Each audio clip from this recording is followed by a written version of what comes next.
আমরা প্রত্যেকেই ভগবান শ্রীকৃষ্ণের 16,108টি স্ত্রীর কথা শুনেছি, কিন্তু ভগবান শ্রীকৃষ্ণের প্রধান স্ত্রী ছিলেন 8 জন।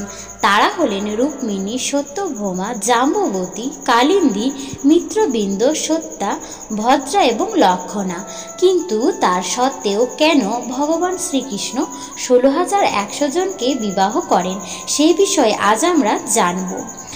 ব্রহ্মপুরাণ বা বিষ্ণু পুরাণ অনুসারে নরকাসুর, যাকে ভামাসুরও বলা হয়, তিনি 16,100 জন কন্যাকে অপহরণ করেছিলেন এবং তাদের উপর অনেক অত্যাচারও করেছিলেন।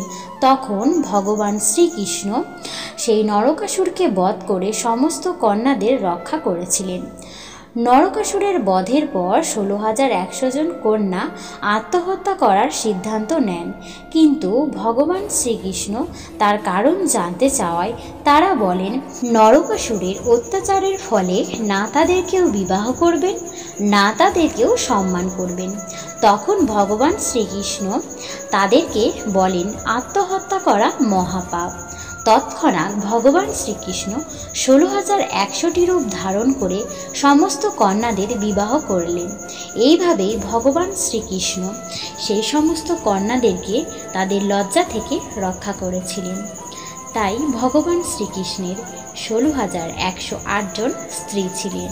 তো আজকের পর্বটি আপনাদের কেমন লাগলো? আশা করি ভালো লাগলো। তো এইরকম আরও ভিডিও দেখতে হলে অবশ্যই আমাদের চ্যানেলটিকে সাবস্ক্রাইব করে পাশে থাকা বেল বাটনে ক্লিক করুন। ধন্যবাদ।